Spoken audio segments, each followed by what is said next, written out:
Hi guys, welcome back to my channel. This is LolaAjisafe here. We are breaking down Love and Marriage Huntsville. Now, forgive me, I'm going to ask for forgiveness right from the jump. We're a couple episodes behind. What we're going to do is going to do like the speed up, snippet things. So this is episode 7. We're going to snippet all the different episodes until we get to, I believe episode 10 is the episode where we'll now be caught up. So episode 10 is the most current episode. Today's episode is going to be episode 7. All right, housekeeping rules. Before we begin, please don't forget to like the video. Appreciate the like so far. Next of all, more importantly, let me know what you think. I really love to hear what you guys are thinking, what you think about, the episode, what you think about what I said. We're a little late, but better late than never. And last of all, if you haven't subscribed, hit the subscribe button. All right, so we're just going to go straight into it. I'm going to pick out what I like. So Marcel and Maurice sit down, they get talking, two brothers, Now, just as a recap, we know, Maurice is the good guy. Marcel would like to play the villain. So anyway, the discussion they're having today right now, they're discussing the fact that Martell said he wants to buy back into Schultz. And apparently at the time when they formed the company, Martell was the majority holder, from what I understand. And I'm choosing my words wisely. From what I understand, Martell was the majority holder. And then I guess after some time, they decided they wanted to split ways, and so apparently we are told that Tisha bought the shares from Martell. Tisha is the majority shareholder right now. So actually, then if we're getting the information correctly, then what is Martell doing coming up to Marcel talking about I want to come back into the company? You know who you sold your shares to, but you come back to Marcel. Like, what, he gonna kill his wife and snatch the shares from her? And it was Maurice that brought that to light. We didn't know this. It made no sense. It makes no sense. 1, 2.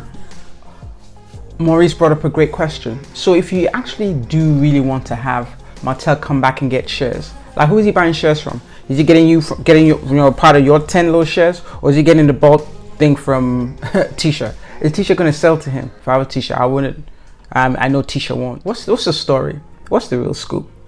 Is this just another storyline to film together? Because Martell knows that Tisha not just going to hand in those shares, especially after he attacked the family. And then of course Maurice goes into further depth. I believe he's good at, like a project manager kind of, likes to troubleshoot. But yeah, okay, forget the share split. How about leadership roles? Who's going to be in charge of who? Key question. Yes, you guys did work together somewhat very well, but so many other things come into play. Has he thought of that before he actually started seriously considering that, Martell coming back would be a good idea? So then, of course, he brings up the idea about the joint project they want to do at Destiny's Spot. At this point, I think they should just dead this, or they can do this with that, just like they did 49 Acres. They can play around with this idea till the end of the season. But and I know that's not going to happen. Now that we've got the details, and if these details we have are correct, and we're not just being fed information, then Martell's not come back to show. And then, of course, Maurice brings out big guns. Big question, most important question. What's the benefit of Martell coming back into the company? He don't have his builder's license, so what he bringing to the table? Why you want to mess up what you already got going? It's been stable for the last 4 seasons. Now you want to mess it up because Martell running back because he want to come back because he don't have a builder's license. That's not like a personal problem. I don't want to sound harsh, but what you don't want to do is mess up what you have working because somebody else is trying to figure himself out. So you want to figure himself out and then disrupt your work. That's a little self-centered, which we know is typical Martell. I've been feeding Martell this season. I've been running for him, but that was a real self-centered move, particularly since what he should have done, unless it was edited out, was he should have had, spoken with Marcel first. That's his boy Marcel. I want to invite you and Tisha, sit down. I want to have a discussion. Or, run it by Cam when I come back. Can you run it? He didn't do that. Or maybe they edited it out. He didn't do it because the discussion should have occurred with the majority shareholder, not behind the majority shareholder's back. The majority shareholder shouldn't be finding out after the fact. She should be informed up front that he wants to have a conversation about coming back. But they didn't give it, at that time, we didn't know this was a majority shareholder, but that's big. That's something to take note of. So now we have Mel at a therapy session, which makes sense. Recently divorced, 4 kids. She got an ex who's quite self-centered and kind of fluctuates, so I can understand the need for therapy. So they kind of break down what's been going on, and she's kind of telling her how she avoids certain situations because she doesn't want her peace disturbed. And the therapist brings up a really great point. She doesn't really, what she's suggesting at this point is she doesn't think Mel should be avoiding situations, because really the question now is this a lack of self-control that's causing her to avoid these situations? Or should she now be exercising self-control?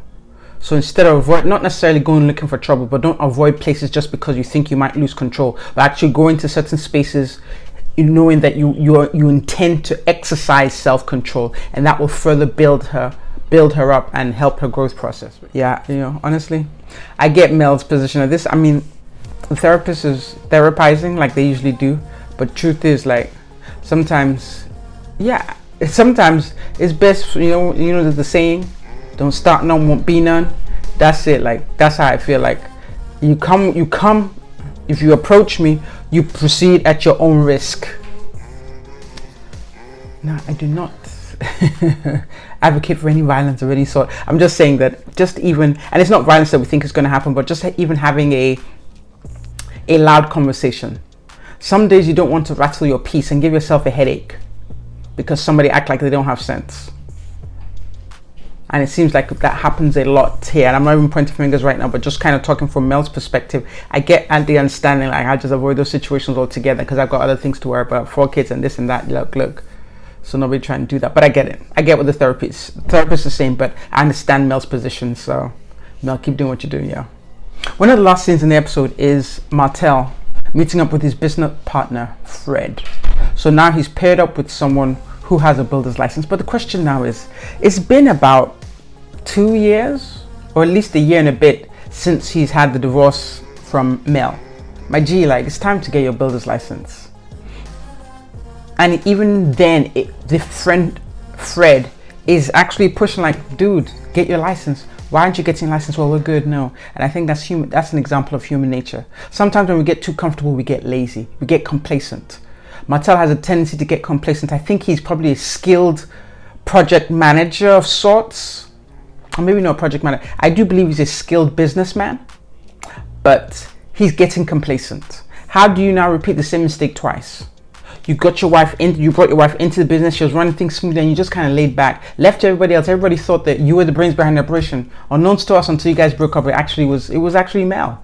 And here you are now falling back again, getting comfortable because you partner with a friend, Fred. People, let this be an example, because I like talking about these shows because sometimes there are lessons in it. Like, he may not see himself doing it, but we can see him doing it, making the same mistake twice. Forget everything else where he cheated or he didn't cheat. That's not the point. The point here now is like, you're now putting your destiny in somebody else's hands. This is how you eat, but you don't want to sit down, study, and retake an exam that helps you feed. You want to depend on somebody else's license. Martell, that don't make any sense. Anyway, we've come to the end of this snippet for episode 7. Moving on to 8. Please don't forget to like, comment, and subscribe. Lola, over and out.